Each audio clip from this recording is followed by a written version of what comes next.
सारी दौड़ स्वार्थ पे और पैसे पर आकर के टिकती है।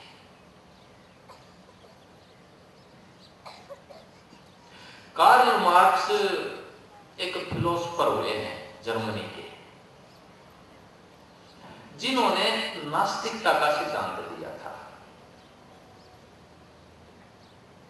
वो कहते थे कि कोई आत्मा नहीं है, कोई परमात्मा नहीं है, और जो ये होश है, जो चेतना है ना, ये पदार्थ की पैदाइश है। और समाज का रुख पैसा और रिश्ते, इकोनॉमिक्स, यानी कि हमारे ग्रुप, हमारी दोस्ती या हमारा परिवार, आज हम पैसे को देख कर खड़ा कर रहे हैं सारी चीजों को, अपना व्यापार, अपना परिवार, सब कुछ, अपने रिश्ते।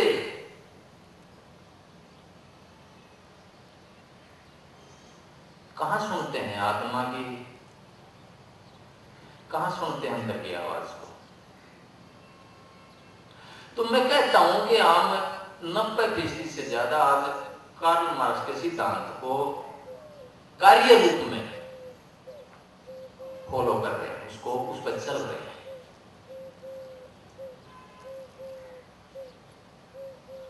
महात्मा बुद्ध ने भी कहा था भाई कोई आत्मा परमात्मा नहीं है, लेकिन उन्होंने साथ में ये कहा था कि ध्यान नहीं करोगे और विचार पवित्र नहीं रखोगे तो मारा मारी में भटकते रहोगे।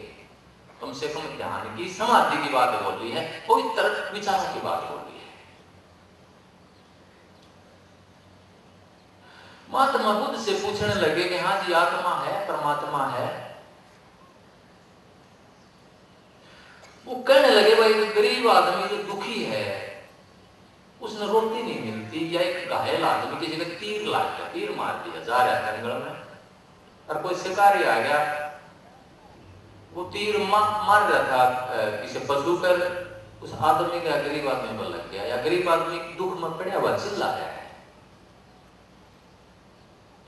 तब उसके सामने जाकर के आत्मा और परमात्मा का पाठ पढ़ोगे, क्या उसको शांति मिल जाएगी?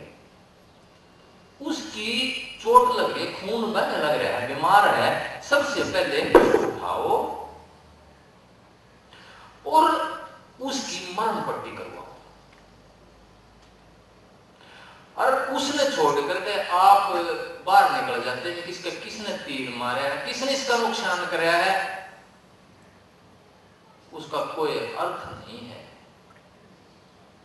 वो कहते हैं कि पहले इसका दर्द दूर करो, इसका दुख दूर करो। सारी, उसने कहा कि सारी दुनिया दुखी है, या मान लो बात,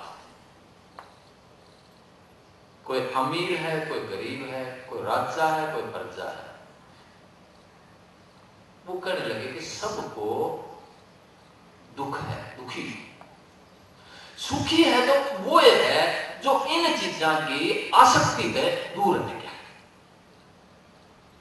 आसक्ति से दूर हट गया, पवित्र विचार बना लिया जिसने। वो कहते हैं कि हमारे अंदर से विचारों की धार निकलती है, रेडिएशन निकलती है। मेरे सदगुरु इसको रेडिएशन बोलते थे कि अगर हमारे अंदर से गंदी रेडिएशन निकलेगी, गंदा विचार रखेंगे तो गंदी रेडिएशन या गंदी धार प्रकाश की हमारे अंदर से निकलेंगी। जैसे मैंने कहा है कि पशु के चारों तरफ दूसरी धार होती है, एक तामसिक आदमी के चारों तरफ दूसरी धार होती है, और एक संत गति के आदमी के चारों तरफ अलग धार होती है।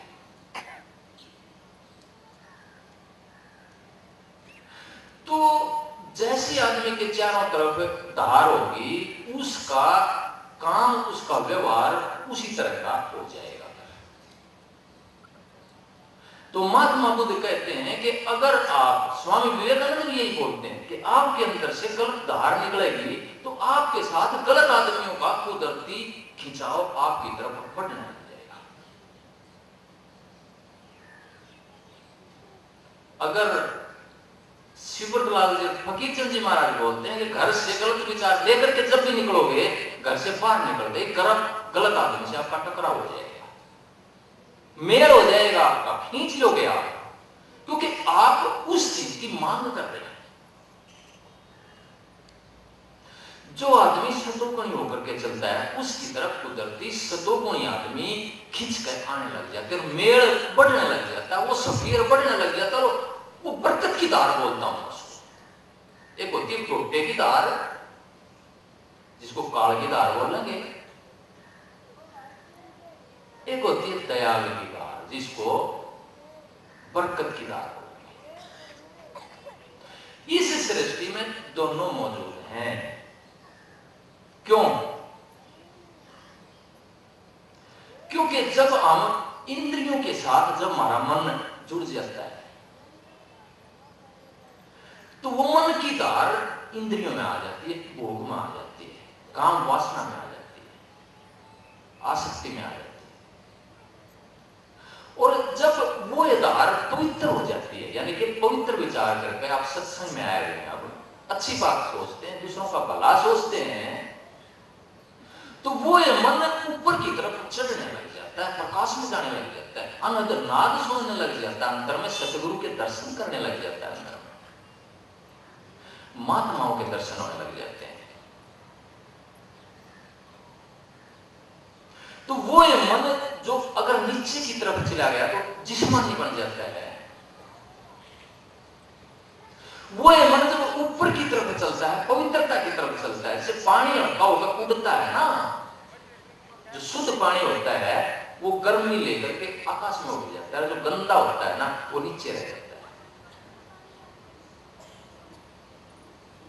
तो वो मन भी ऐसे आदमी का हल्का हो गया, सारा शरीर हल्का हो जाता है, आदमी चलता है उसे चाल ही नहीं लगती सच्चे आदमी की,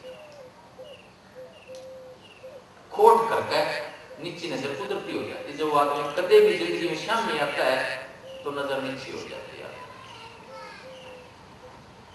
तो ये दो धार है, जैसे मन कदे नीचे जावे कदे ऊपर जावे है, इसी तरह सृष्टि की भी दो धार हैं, एक बरकत की धार और एक टोटे की धार,